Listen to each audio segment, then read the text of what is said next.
In this edition, House discusses draft bill of 2018-19 annual national budget.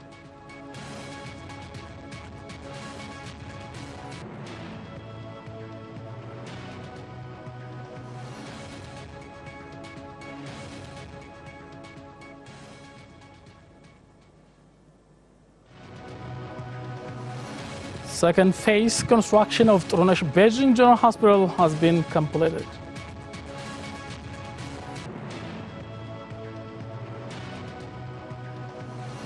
Hello and welcome. This is OBN Voice for the People. I'm Anwar Khalid with the news, and those are the headlines of our today's news edition.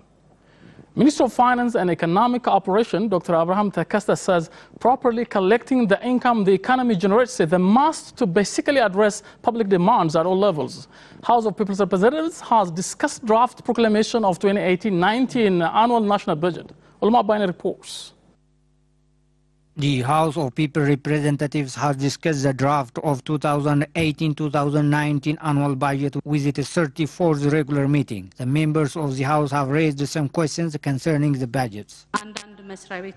I have two questions. The first one is about the budget of some sectors that is gained from Loan. For instance, the budget of Ministry of Agriculture. The second one is about the budget that is allocated for sustainable development of regions, including the Redhawa City administration. This budget is not allocated for Finfinne City, she said.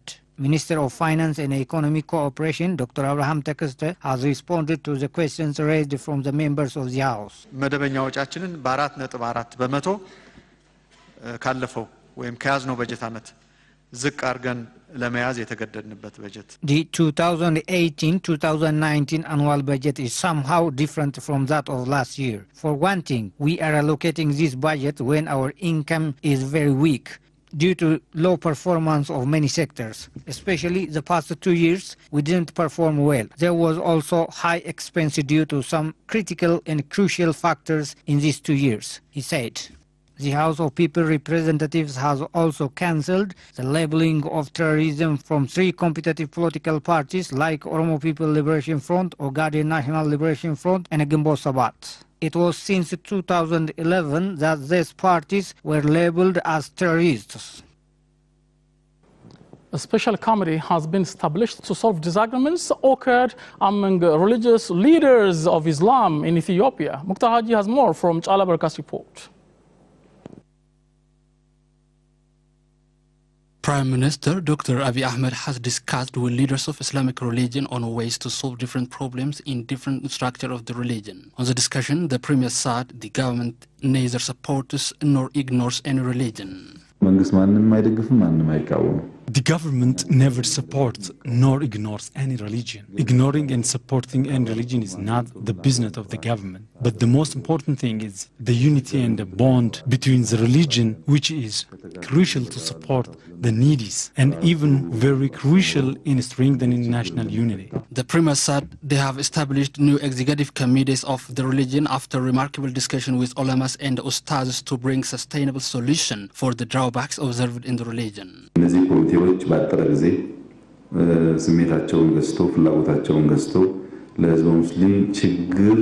The committee is expected to seriously work for sustainable solution to the problems of Muslim community through controlling their personal interests. The public and the government also expected a lot from them. Members of the newly established committee have expressed their hope to bring the intended changes in the regards. While controlling the existing problems, the newly established committee should work to solve the problems through setting future directions. Today is the special day for us because we have obtained what we have been dreaming for many years before. I hope all Muslims and even our Christian brothers would feel happy with this day. We have to try all our level best to make history. This committee is neutral from Majlis or any other bodies. We will support all our activities to the public soon as we perform. Some of the members with whom the Prime Minister discussed the issue were jailed for some years and released after the Premier came to power. Scholars said normalizing the relationship between Ethiopia and Eritrea is pivotal in reuniting the Brazilian people of the two countries and promoting regional integration of the Horn of Africa, it means. Leta Teresa presents Enas Dispatch.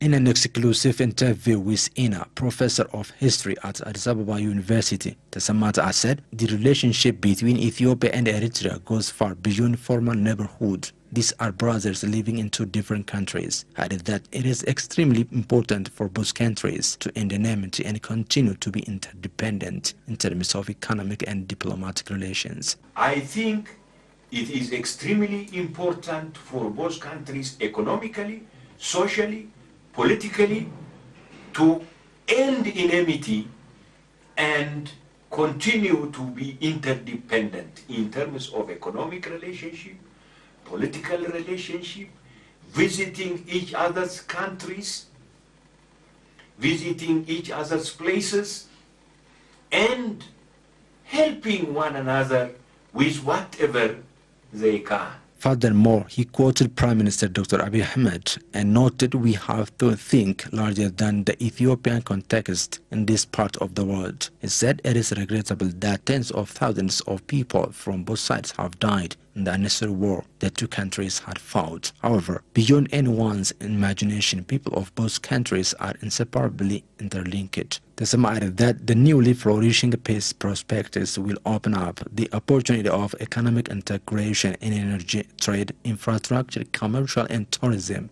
Ethiopia and Eritrea can mutually benefit from the enormous available opportunity while exploring new spheres of cooperation with active participation of the private sector. According to him, there will be no obstacle and no challenge that cannot avert if the internal actors in both countries have open-mindedness to settle the dispute. Kasum Burhanu, professor of political science and international relations at Addis Ababa University, said both countries are entering into a new chapter of reconciliation. The reconciliation process will enable them to address the root causes of the problem that resulted in 2 decades of tensions. We have a lot of complementaries in terms of shared culture, history, livelihood, and other social values, he said, and added the people of the two countries are basically one people but have two countries on the ground. So it is high time, particularly since we have a number of complementarities in terms of having several commonalities in terms of history, in terms of culture, in terms of intermarriage. He added that the negotiation should be based on the interest of the people of the two countries.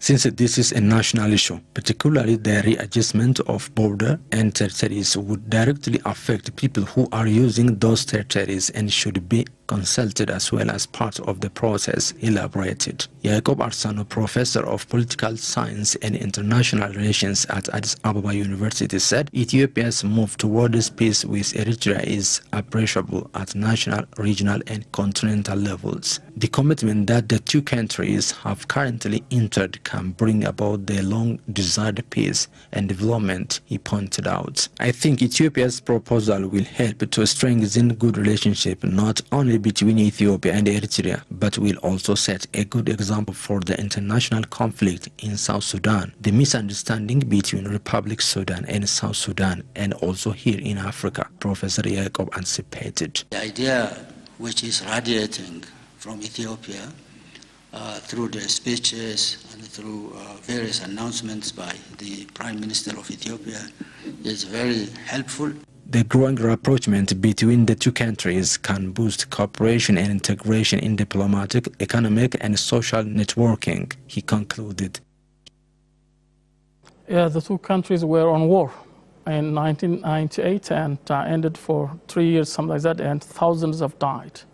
The Ethiopian Maritime and Logistics Service Enterprise said Ethio-Djibouti Railway Corporation has provided Ethiopia with a viable logistics support to transport containers that were stored away at Djibouti port, resulting in port congestion over time. Ulma Baina presents the story.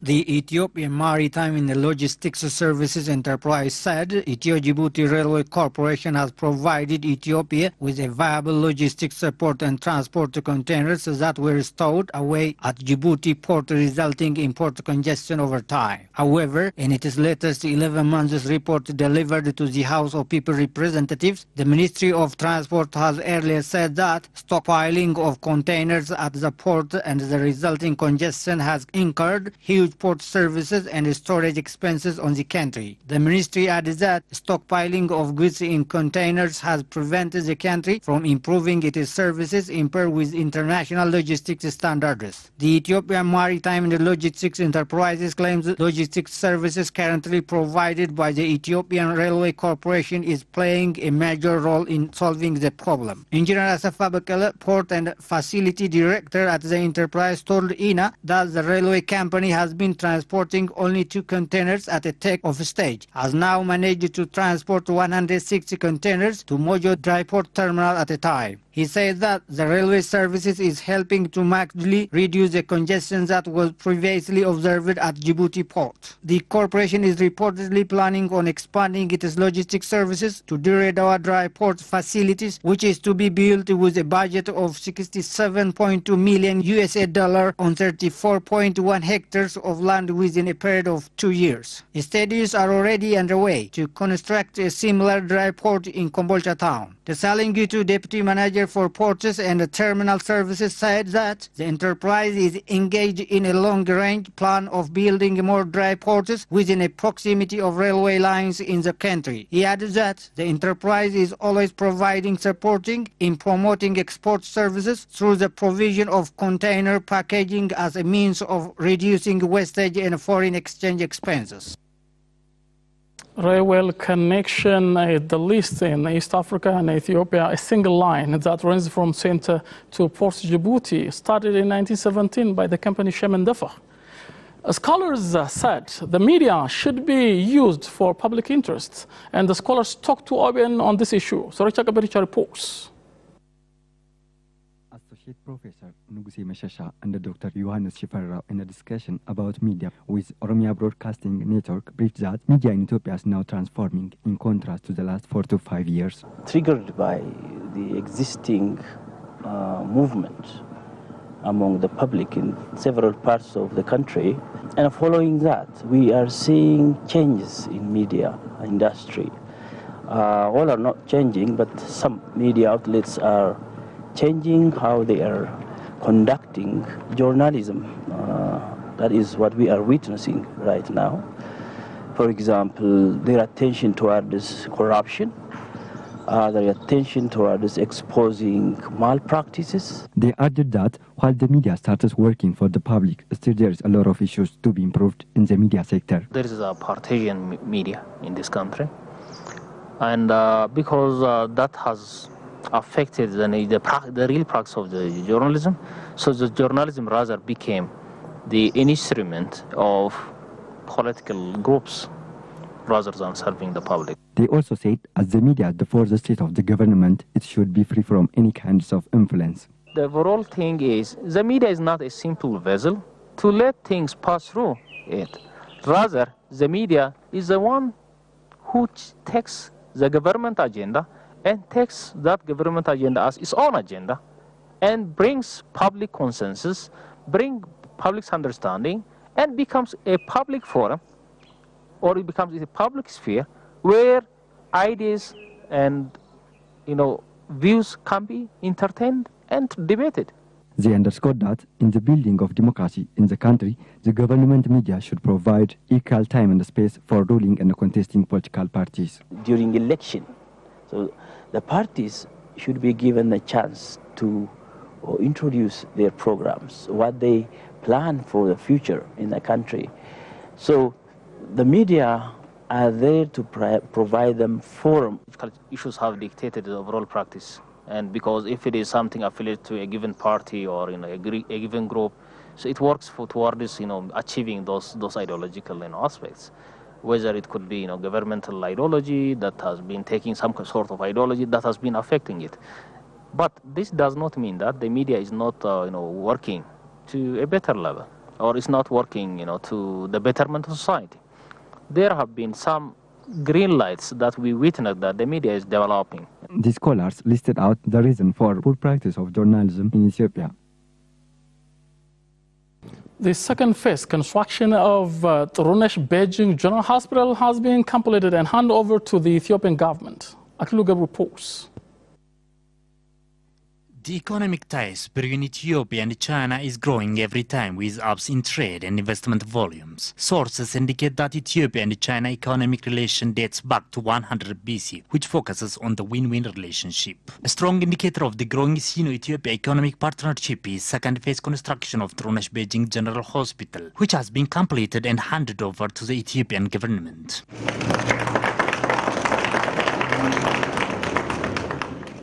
Construction of the project consists of ground plus one dormitory for local doctors with main furniture supply, a standard kitchen with main machineries and equipment rooms with total project cost of $3.5 million.